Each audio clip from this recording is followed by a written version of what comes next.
మీకోసం ఒక international news అన్నమాట. విషయం ఏంటంటే మనకి ట్రంప్ గారు ఇరాన్కు ఒక వార్నింగ్ ఇచ్చారు. ఇరాన్లో ప్రస్తుతం జరుగుతున్న అల్లర్లు కనుక అణిచివేయాలని బలవ ప్రయోగం కనుక చేస్తే మళ్ళీ ఇంకా యుద్ధం బిగించేస్తామని వార్నింగ్ ఇచ్చారు. మళ్ళీ యుద్ధం అని ఎందుకన్నారంటే ఈయన ఒక 6 నెలల క్రితమే ఇరాన్ యుద్ధం ఎప్పుడైనా బిగిన్ కావచ్చు అన్నారు. మళ్ళీ ఇరాన్ యుద్ధం ఏంటి అంటారా? 2025 జూన్ 13న ఇరాన్ మీద ఇజ్రాయెల్ అటాక్ చేసింది. 13 రోజులు అటు సాగింది ఆ యుద్ధం. దాంట్లో ఇరాన్ అణ్వస్త్ర కార్యక్రమాలు, అణ్వస్త్ర ప్రయోగాలు, అస్త్రాలు తయారు చేస్తుందనే నెపం మీద ఇది తమ ఉనికికి అంటే ఇజ్రాయెల్ ఉనికికి ముప్పు అని చెప్పేసి అమెరికా తాలూకు చెప్పు చేతల్లో నడిచే న్యూక్లియర్ ఆటమిక్ ఎనర్జీ కమిషన్ అని ఒకటి ఉంటుంది.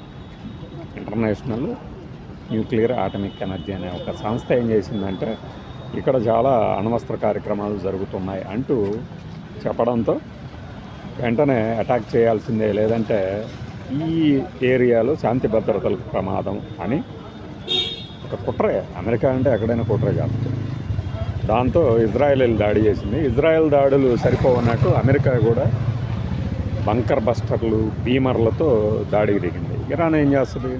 ఇరాన్ వైపు ఎన్ని దేశాలు ఉంటాయి? రష్యా, చైనా ఉన్నా కూడా ఊరక మాటలతోనే సరిపెట్టినాయి.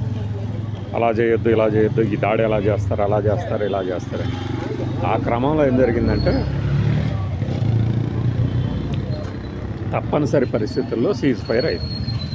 అప్పుడు అమెరికా యుద్ధానికి దిగిన తర్వాత శాంక్షన్స్ అంటే ఆ దేశానికి సంబంధించి ఇతర దేశాలు ఉత్పత్తులు ఎగుమతి చేయకూడదు, ట్యాక్సులు ఎక్కువ వేయాలి, వ్యాపారాలు బంద్ చేయాలి, ఇట్లాంటి ఆంక్షలు విధించి ఇరాన్ని ఆర్థికంగా దెబ్బతీసింది. యుద్ధం తాలూకు దుష్పరిణామాల్లో అవి కూడా ఒకటి. అందువల్ల ఏం జరిగిందంటే ఇరాన్లో అంతకుముందే హిజాబ్కి సంబంధించి కొన్ని ఆందోళనలు జరిగితే అప్పటికే అక్కడ ఉన్నటువంటి ఆయతుల్లా ఖమేనీ ప్రభుత్వం మీద వ్యతిరేకత ఉంది. ఇప్పుడు యుద్ధం తాలూకు ప్రభావాలతో ఆ దేశంలో ధరలు విపరీతంగా పెరిగిపోయినాయి. ద్రవ్యోల్బణం $1కి దాదాపు 2 లక్షల రియాల్స్కి ఎక్స్చేంజ్ వాల్యూ పెరిగింది, పడిపోయింది. ఆ దెబ్బతో ఏం చేస్తారు? జనం దగ్గర డబ్బులు ఉన్నాయి, ఉన్నా కూడా ఆ డబ్బులతో బయటికి వెళ్ళి కొనడానికి వెళ్తే సరుకులు ఉన్న డబ్బంతా ఖర్చు పెట్టుకోవాల్సి వస్తుంది. అలానే తాగునీటి సరఫరా, కరెంటు సరఫరా కూడా అంతరాయాలు. ఇలాంటి క్రమంలో ఏం చేస్తారు? రోడ్డు ఎక్కుతారు జనం. అలా రోడ్డు ఎక్కేలా చేయాలనేదే అప్పట్లో ఇజ్రాయెల్, అమెరికా ప్లాన్ అని చెప్తారు. ఆపరేషన్ రైజింగ్ లయన్ పేరుతో ఇజ్రాయెల్ చేపట్టిన కార్యక్రమంలో లక్ష్యం కూడా అదే. లయన్ లాగా మీరు విజృంభించండి, మీ దేశంలో నాయకుల మీద తిరగబడండి అని. దానికి ఆపరేషన్ జస్టిస్ పేరుతో వాళ్ళు కూడా, ఇరాన్ వాళ్ళు కూడా తిప్పి కొట్టారు. అప్పట్లో రాలా విప్లవం, ఇప్పుడు వస్తుంది అంటారు. జెన్జీ పేరుతో ఈ యువతరం ఉన్నారు కదా కొంతమంది, స్టడీస్ వదిలేసి యూనివర్సిటీల్లో కూడా ఈ ఉద్యమాలు పాకినాయి ఇరాన్లో. సో అలాంటి నిరసనల మీద ఇప్పుడు ట్రంప్ గారు ఒక వార్నింగ్ ఇచ్చారన్నమాట ఇరాన్కి. బట్ ఇది ఇరాన్ అంతర్గత వ్యవహారం కదా. మరి అమెరికాలో, న్యూయార్క్లోనూ కొన్ని స్టేట్స్లో ఇలానే ఆందోళనలు జరిగినప్పుడు వాటిని మనం అణచివేయలేదా? ట్రంప్ FBI కూడా దింపారు కదా చాలా చోట్ల.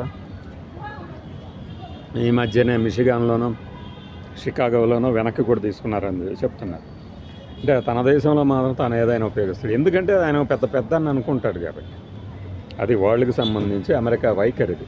ఇప్పుడు ఇరాన్లో మళ్ళీ యుద్ధం వస్తుంది అని బెదిరించినా ఏం చేసినా కూడా అక్కడ మార్పు అనివార్యం. ఆ మార్పు ప్రభుత్వాల మార్పిడితోనే జరుగుతుంది. సెంట్రల్ బ్యాంక్ ఆఫ్ ఇరాన్ అంటే మన ఇక్కడ RBI లాంటి బ్యాంక్కి అక్కడ CEO రిజైన్ చేసాడు, చైర్మన్. కొత్త వాళ్ళని తీసుకున్నారు. ఎవరేం చేసినా సమస్యకు అది పరిష్కారం కాదు. ద్రవ్యోల్బణం తగ్గించాలి, జనాలకి శాంతి కలిగించాలి. అది ఎలా? ఈ అవకాశాన్ని ఇప్పుడు అమెరికా, ఇజ్రాయెల్ వాడుకుంటున్నాయి.